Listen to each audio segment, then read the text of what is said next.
Okay, good morning. Today we'll dedicate the class to an early member of this class. Just give me a napkin, please. Whose yahrzeit is today, and on Dalet Shvat, the 4th of Shvat. Machal Meir ben Chaim, like he got us in a blessed memory. So there's so much having Aliyah, and the learning is dedicated to him. Just want to share one thing about him that I shared with the family and thinking about on his yahrzeit. So toward the end of his life, he suffered quite a bit, all kinds of ailments, sicknesses, and whatever. It's very challenging physically for his body. And he couldn't read because he couldn't see. And it's hard for him to talk. He had stroke. He's struggling to pronounce words. So we had a roster of people going to go help him to put on tefillin. His son-in-law, Nicky Spiegelman, carried most of that burden, carried most of that responsibility. I shouldn't call it a burden, that responsibility. And I used to help him. I'd go quite often, a few times a week, to go help him with tefillin. And the hospital, at home, whatever it was. So he had his tefillin routine. Like, it's not going to daven the whole thing because it was beyond the possibility for that. But he had his routine. So he would say Shema. He'd say Hareini first, starting in Makabal. I think he'd say Hareini Makabal first. And then Shema, Vahafta, the first paragraph of Shema. And then he would say psukim associated with his name. It's a custom. We do it just before we do Oseh Shalom and Shemona Esrei, to say a pasuk associated with one's name. You do that by finding a pasuk that opens with the same letter that your name opens and closes with the same letter your name closes. My name is Levi. It's Louis Sashoy Otzavati Bani. Opens the Lamed into the Yud. And Yitzchak, it's Moshe Seminatek. Opens the Yud into the Kuf, like Yitzchak. So I don't remember. So he used to say those two psukim. And from Machal, was Matay V'Lecha Yaakov Mishkinech Chesach Yisrael. It's Mem and Lamed. I don't remember what he did for Meir. But he had another pasuk he would say. And then, I don't know where he got this from, but he did this every time. He would say the pasuk Zeh Hayom Asa Hashem Nagilav V'Nis Mechavai, which is a pasuk from Tehillim, which we say in Hallel. The pasuk is, the meaning is, this is the day that God has made. Let us rejoice and celebrate in it. So when you read it in the context of Hallel, which is where it's normally read, it's even within the context of the psukim of Tehillim, it's in Hallel type psukim. So it's a praise of Hashem. Wow, Hashem made a Yom Tov for us. Let's celebrate in the Yom Tov. It's Rosh Chodesh. It's Pesach. Let's celebrate in the Yom Tov Hashem made for us. But in Mikey's condition, it was very clear from the way he said it that he meant it in a different way, which is, this is the Hashem made. Can I explain why I'm suffering like this? I don't know. I know one thing. Zayah Masa Hashem. This is the day God made. And if this is the day God made, now I'm going to be happy and rejoice in it. In his intense and immense suffering, to be able to say that every day, he could barely get the words out. No. Middle-aged man. He struggled to say the words. It's every day, and then means that pasuk was inscribed on his tombstone. It says it there. It says he would frequently say, "This is the day Hashem made. Rejoice in it. Doesn't look pretty, but Hashem made it, and if Hashem made it, we rejoice." Yeah, that was Kabbalah Yisodin Ba'ava. Accepted the struggles he had in life with the love that Hashem is giving him. Incredible faith. So dedicate the class to him and take to heart a little bit of his strength of character and his faith, really his faith. Okay, so the Gemara learning today is dedicated to him.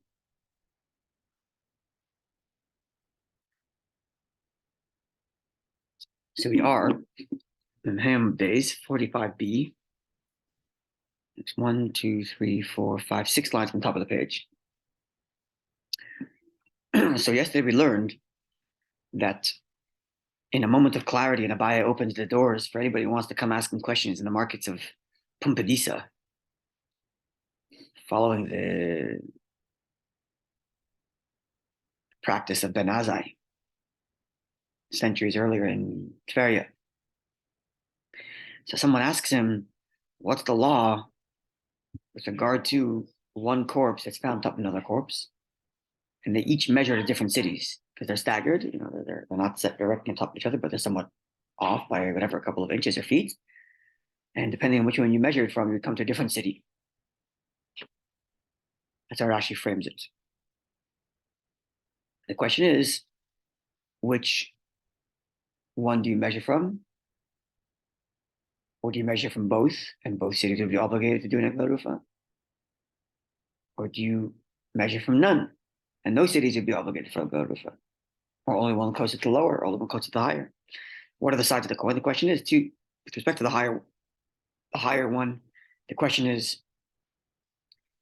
because it's stacked on something of its own substance, min bin minoi, it's a corpse on top of another corpse. Does that count as floating, and thus disqualified from Egla Rufa? Or because it's on its own kind, it's not considered floating, and thus is part of Egla Rufa? With respect to the lower one, it's hidden beneath something of its own kind, min bin minoi. Is it considered concealed and thus exempt from the law of Egla Rufa? Or is it not considered concealed because it's under its own kind, and therefore it is part of the Egla Rufa? And therefore, four combinations: either just the below, or just above, or neither, or both. So the Gemara told us, Abaye responded by saying, look, I cannot resolve the question of floating. I have no precedent for that. We have no precedent that resolves the issue of floating. We do know that an actual floating corpse, if it's hung from a tree, is not part of the Egla Rufa, but I have no precedent for whether a corpse sitting on top of another corpse is considered as floating or not, or considered suspended in the air or not. But with respect to the one below, I do have precedent. I have a dispute with regard to shikha. So Rabbi introduced the brisa that we learned earlier, which said there's a machlekes between the sages and Rabbi Shimon. The sages said that the one below is considered shikha, is part of shikha, because it's not considered concealed. The fact that it has another sheaf on top of it is not considered concealed because it's min b'minui. It's being covered by its own kind, and therefore it's not considered concealed. And therefore it is part of shikha. That was the sage's view. Whereas Rabbi Shimon's view was, no, it's concealed, it's covered, even though it's another sheaf, it's considered covered, and therefore not part of shikha. As for the top one, they both agree it's not part of shikha, but the reason it's not part of shikha is because the person picked it up to walk out, not because of the floating issue. But the one below, they dispute. Is it concealed or not concealed? And therefore the same dispute would apply to the Egla Rufa. This is where we left off. So as I said yesterday, the Gemara is going to dig into, okay, so what are they thinking in comparing the case of Egla Rufa to the Shikha, and does that comparison hold up? That's what the Gemara is going to do presently.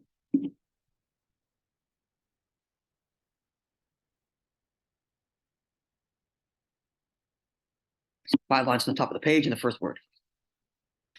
Svorua, the thinking at the moment is Tahani Tanoi, that these two sages of the Braisa regarding Shikha, which is the Tanakama.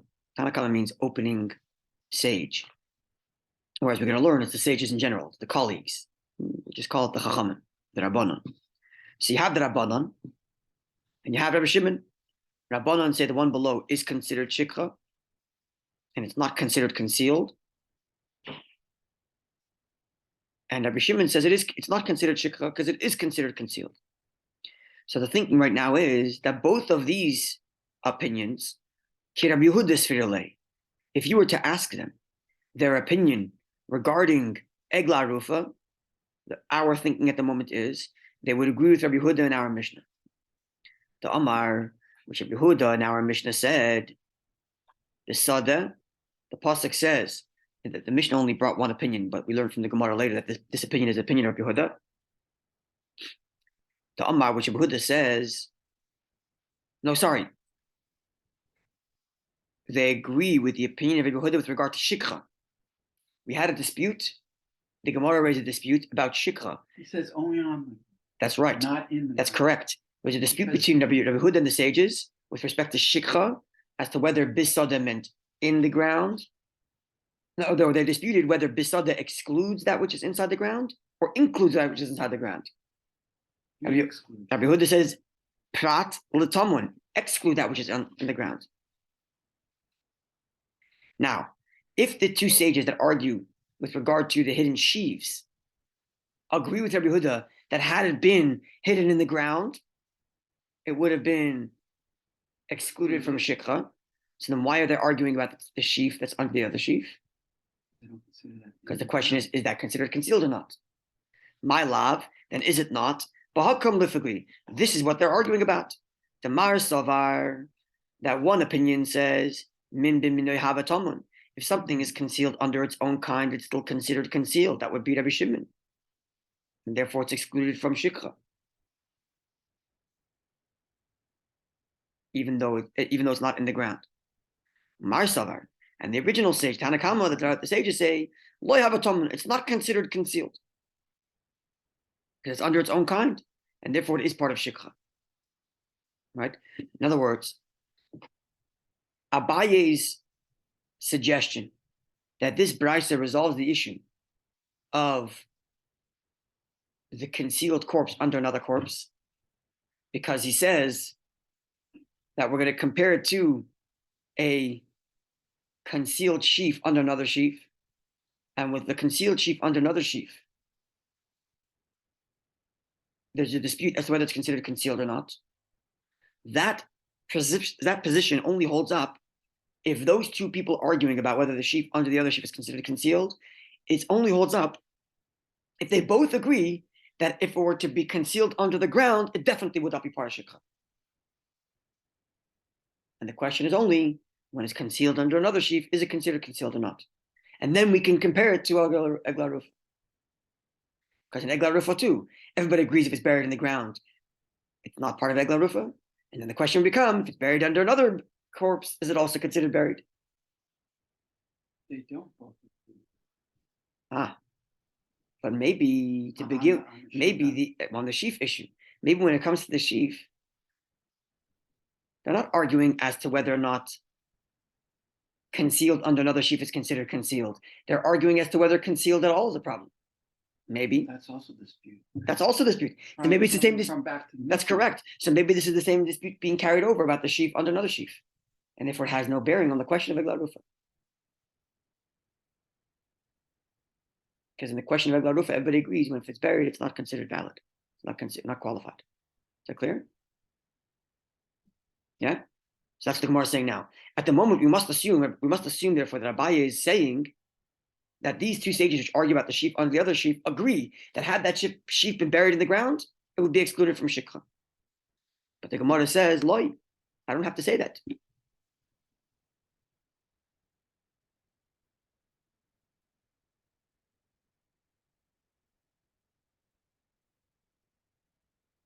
I could actually say, sorry? Can't use shikha as an example.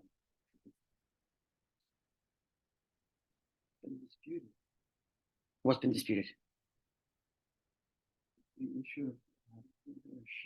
Of concealment. That's the Gemara's. That's why the Gemara is rejecting this resolution. It's clear if it's in the ground. That's correct. You can't go back and use shika as a support. Because over there, there's a dispute to begin with if it's buried. Begin with both in terms of in the ground, or on top, or under a sheaf. Okay, so let's break it down. Two issues. Let's look at that. The dispute of those saying one sheaf under another, is that parallel to the dispute of under the ground, or is that in addition? I think it's in addition because they've already. So what do they agree with? 1 second. So what do they agree with? Which opinion do they agree with? Do they agree? They must agree, therefore, that below the ground is excluded. And then they're arguing an additional dispute as to whether or not it's considered concealed under the sheaf. Then it would hold up to Egla Rufa. That was the original thinking. Now the Gemara is saying, well, maybe it's just parallel disputes. The same dispute they have about under the ground is the same dispute they have about a sheaf. And the question is not whether one thing under another is considered concealed. The question is concealed an issue at all? Not because it's another sheaf, but because it's concealed, period. And therefore, it's no comparison to Rufa, where there everybody agrees under the ground is excluded. Yeah?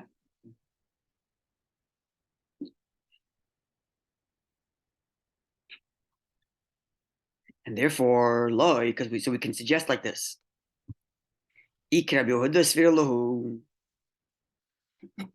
Or perhaps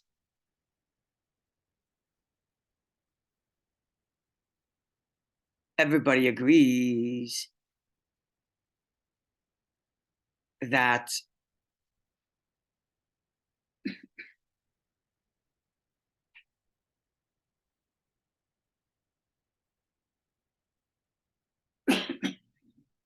loy, but rather if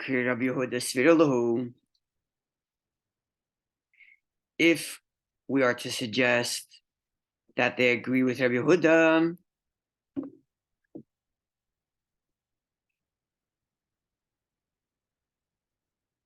one second, I'm misreading this. The content is correct. I just have to get the correct reading of this.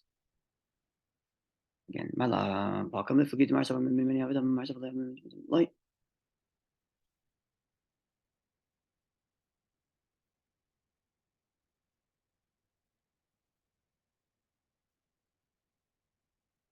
No, okay, like this. Loy, that can't be the case. It can't be the case that they all agree that buried beneath the ground is excluded from a shikha, and the question is only whether or not buried under another sheaf is considered buried or not. No. If they agree with Rabbi Yehuda that buried under the ground is excluded from shikha, then the kula alma min b'minah havatamun. Then they also have to agree that if something is concealed under its own kind, it's also considered concealed. So then why are they arguing about the sheaf under the other sheaf? Because they're arguing about the very premise of Rabbi Yehuda to begin with. Rabbi Yehuda himself has other sages that disagree with him. He says under the ground is not part of shikha, where other sages say it is part of shikha. So you're saying, and that's the dispute.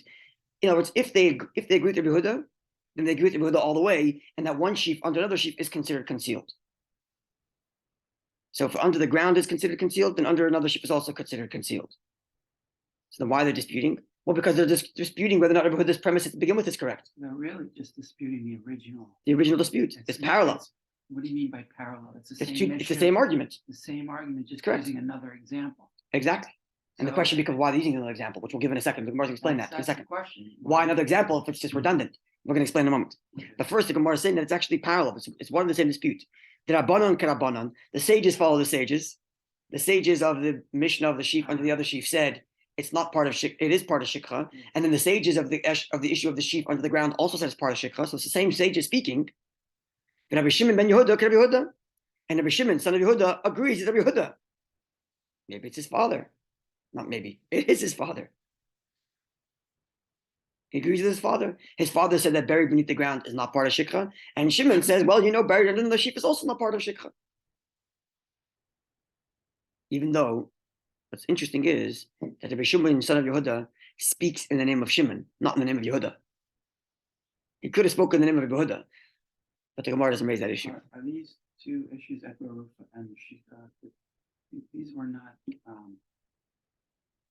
these disputes were not contemporaneous, right? One happened. No, they actually were. They are contemporary. It's all Mishnaic era. It's all It's all a question of 2 or 3 generations. Ah, okay. Yeah.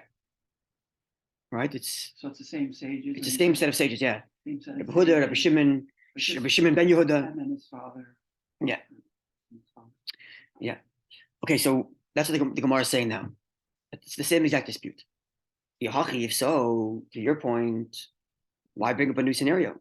My ira, why are we raising the issue? Al gabe chaverai, we have one sheaf on top of another. I feel about offer of its nami. The same dispute would apply if it was covered by earth and pebbles. Why describe it as one sheaf under another? Answers the Gemara, it's a very simple solution. You're right, the dispute would be equal if we're under the ground. But the reason why the Gemara is given this new scenario, the Mishnah is given this new scenario, is to tell you how far Rabbi Yehuda takes his thinking. Rabbi Yehuda is thinking that something buried beneath the ground, buried, is not part of Shikha. He takes it so far that the Omar that he says, that even if it's buried under its own kind. He says that? That's why the Mishnah introduces this new case. Really, they're parallel. It's the same dispute. And the reason why the Mishnah raises it again in a new scenario is to tell you how far Buddha takes his view. That his opinion, which excludes buried sheaves from Shikha, goes so far that even if it's buried under its own kind. That's buried under its own kind. He doesn't actually verbalize that. What do you mean? The case in the Mishnah is buried under its own kind. Oh, okay. That's the case, right? One fell on top of the other. And a dispute is the one below part of Shikha or not. The question is, why are they disputing that? Do they agree that buried is an issue and they're arguing about buried under its own kind? Or are they arguing to begin with about buried? Now, as for why they're introducing a new scenario, if they already argued about buried, answer to tell you how far Buddha takes his view of buried, that even if it's buried under its own kind, it's excluded. Right? This is not uncommon. This idea of koichai. Here, the Gemara doesn't do it the other way, but the Mishnah will often do that. The same dispute twice in two scenarios, and each time it's to demonstrate how far the other view takes it. So let's take this case, for example. The sheaf under the other sheaf tells you that you know how far Buddha takes his view that buried sheaves are a problem. He takes it so far that even if it's buried under his own kind. Yeah. So why are they disputing when it's buried in the ground? Just dispute when it's buried under a sheaf. Well, to tell you how far the sages take it. The sages say that a buried sheaf is part of Shikha. They take that so far that even if it's buried in the ground. So each side tells you how far the other view takes it. So it's not uncommon. That's right, because if you put the dispute on one extreme only, then you could assume that when you go away from that extreme, the opinions align. So the Mishnah will often give you the two extremes of their dispute, and anything beyond that they're not disputing, but anything inside of that they are disputing, because you put both extremes. And each extreme tells you how far the other one is taking it. Here the Gemara doesn't do it in the reverse, but often the Gemara will do that in the reverse. And each one is the idea of the other one, to show you how far the other person takes his view.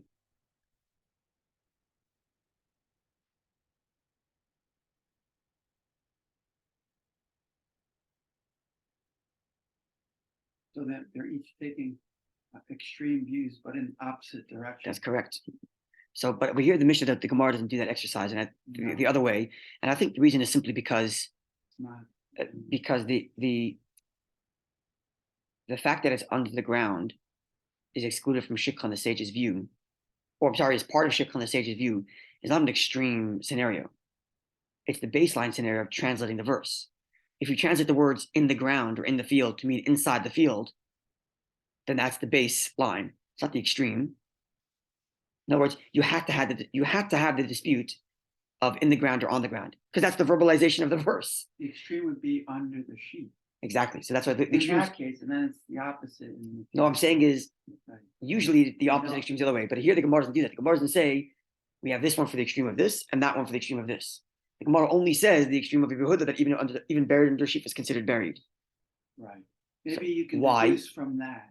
So you could deduce from that the other way, but perhaps the Gemara is not doing that because the other way is not an extreme. How did the sages conclude that buried in the ground is part of Shikha? Because the pasuk said in the field, and in the field means even inside the field. That's the baseline dispute. It's the baseline dispute of the translation of the verse. So that's not like an extreme that has to be proven. The only extreme that has to be proven is even concealed under a sheaf, it's excluded. Right, because that's sort of like an abnormal. That's the abnormal. And it's not inside the verse. It's not directly described in the verse.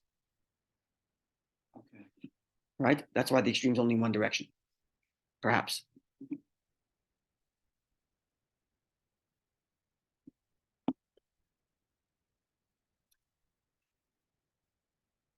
Okay. This little exercise. If there's a translation of one word that I forgot it, I'm looking in the next line. Where is it? Oh, that was there.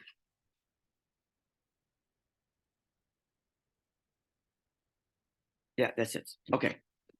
I thought that was right. Okay, so let's do a few more lines. So Tana Rabbana and our sages taught. So again, we had this number of times. This is the common pattern of the Gemara, where the Gemara introduces a Mishnaic text that's more elaborate than the Mishnah itself. Right? So the Mishnah only told us that the verse says on the ground, and if it's on the ground, that comes to exclude in the ground or hanging from a tree or floating on the water. That's what our Mishnah said, right? So now we have a Mishnaic text that elaborates a bit more. Tan Rabbanan, the sages taught, Mishnaic age text, which reads, the verse says, cholo. The verse says when you find a corpse. So we've been translating it as a corpse, a mystery murder. But cholo, a corpse, is specifically a corpse slain by the hand of a sword, by metal, specifically a spear or a sword or something of that nature, or an arrow. So the verse describes those who die in battle as chalal cherev, the corpse of the sword. So the word here to describe the corpse is one that is slain by metal of some sort. So that's the kind of corpse you have to find. The loy chanuk, but not if you find a strangled corpse. Not part of the law of Egla Rufa. Okay? This is being introduced from like a variety. From a variety, that's correct. Yeah. Likewise, the verse says halal. The verse says a slain corpse, and therefore it excludes anything. It's not a slain corpse. So we already said one type is we exclude a strangled corpse, and likewise v'lo mefarfer, and not a body that's still pulsing in death throes.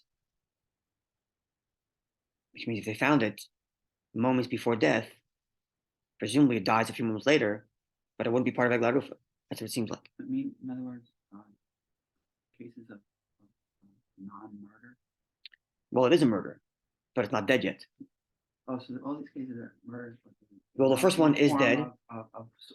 It's not. It's not. That's right. Not metal-based death, not slain death, and not one that isn't dead yet. So presumably it dies a few moments later.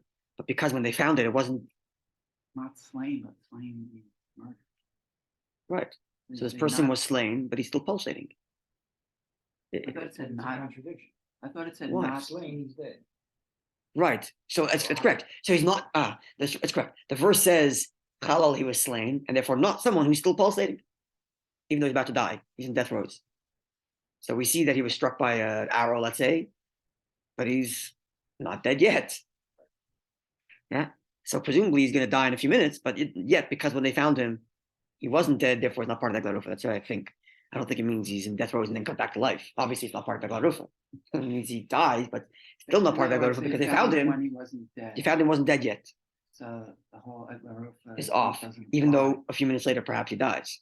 Presumably, right, this is right. I understand the one. They found him when he was. It's correct. Yes, that's right. Ba'adama. So the Mishnah text continues. They found him on the ground, on the earth, the loy tomun begal, and not concealed in a mound, not beneath a mound of rocks. Right. This is the Mishnah already said.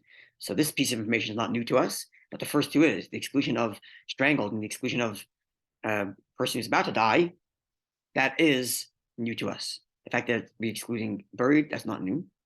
And likewise, the verse says, Neufel, you find a fallen corpse, and the word fallen excludes the loitole be'ilon and not one that's suspended and hanging on the tree. Now, I think the Mishnah excluded, I'm looking at the Mishnah again, but I think the Mishnah excluded that from the fact that it says Ba'adama and not on the, in fact, the verse says on the ground and not on the tree. But here it's excluded from the fact that it says fallen and not hanging. Let's look at our Mishnah again.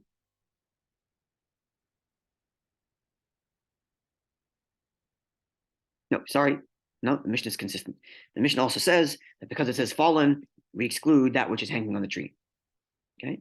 Then it says Bas Besada. It says you see a fallen corpse in the field. Besada in the field, the light saf al pnei mayim, and not if you find the corpse floating on the water.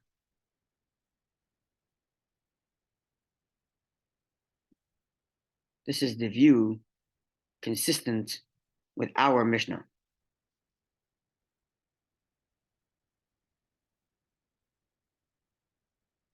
So, but the Mishnah concludes now with a new opinion that we had not seen yet, which is Amr Rabbi Lezer.